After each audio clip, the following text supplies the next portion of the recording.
ਪਾਕਿਸਤਾਨ 'ਚ ਪੰਜਾਬੀ ਕੌਂਪਰੈਸਾਂ ਦੇ ਸਭ ਤੋਂ ਵੱਡੇ ਨੈਟਵਰਕ ਪੰਜਾਬੀ ਨੈਸ਼ਨਲਿਸਟ ਫੋਰਮ ਵੱਲੋਂ ਜੀ ਆਇਆਂ ਨੂੰ। ਪੰਜਾਬੀ ਕੌਮ ਦੇ ਖਿਲਾਫ ਬਣਾਏ ਗਏ ਬਿਆਨੀਆਂ ਦਾ ਹੁਣ ਜਵਾਬ ਸੁਣਨਾ ਪਏਗਾ।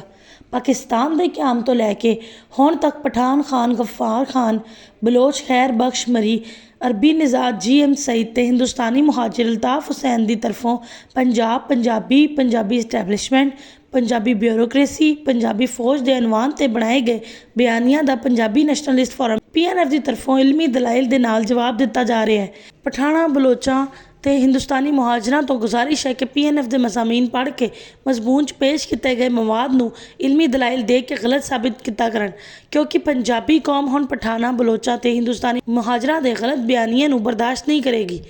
ਪਠਾਨਾਂ, ਬਲੋਚਾਂ ਤੇ ਹਿੰਦੁਸਤਾਨੀ ਮੁਹਾਜਰਾਂ ਨੂੰ ਚਾਹੀਦਾ ਹੈ ਕਿ ਪੰਜਾਬੀ ਸਟੈਬਲਿਸ਼ਮੈਂਟ, ਪੰਜਾਬੀ ਬਿਊਰੋਕਰੇਸੀ, ਪੰਜਾਬੀ ਫੌਜ ਦੇ ਅਨੁਮਾਨ ਤੋਂ ਬਣਾਏ ਗਏ ਬਿਆਨੀਆਂ ਤੇ PNF ਦੇ ਜਵਾਬੀ ਮੌਕਫ ਨੂੰ ਸੁਣਨ ਦਾ ਹੌਸਲਾ ਪੈਦਾ ਕਰਨ। ਪਠਾਨਾਂ, ਬਲੋਚਾਂ ਤੇ ਹਿੰਦੁਸਤਾਨੀ ਮੁਹਾਜਰਾਂ ਦਾ ਇਹ ਤਰਜ਼ੇ ਅਮਲ ਦਰੁਸਤ ਨਹੀਂ ਹੈ ਕਿ ਪੰਜਾਬੀ ਕੌਮ ਦੇ ਖਿਲਾਫ ਬਿਆਨੀਆਂ ਬਣਾ ਕੇ ਪੰਜਾਬੀ ਕੌਮ ਨੂੰ ਬਲੈਕਮੇਲ ਕਰਨ ਤੇ ਪੰਜਾਬੀਆਂ ਨੂੰ ਜ਼ਲੀਲੋ ਖੁਆਰ ਕਰਨ ਦੇ ਲਈ ਹੁਣ ਬਿਆਨੀਆਂ ਨੂੰ ਦਰੁਸਤ ਤਸਲੀਮ ਕਰਵਾਉਣ ਦੇ ਲਈ ਪੰਜਾਬੀਆਂ ਨੂੰ ਮਜਬੂਰ ਕਰਦੇ ਰਹਿਣ ਤੇ ਇਸ ਤਰਜ਼ੇ ਅਮਲ 'ਚ ਮੁਕਾਲਮਾ ਨਹੀਂ ਹੋਇਆ ਕਰਦਾ, ਬਲਕਿ ਮੁਹਾਜ਼ਰੀ ਸ਼ੁਰੂ ਹੋ ਜਾਂਦੀ ਹੈ।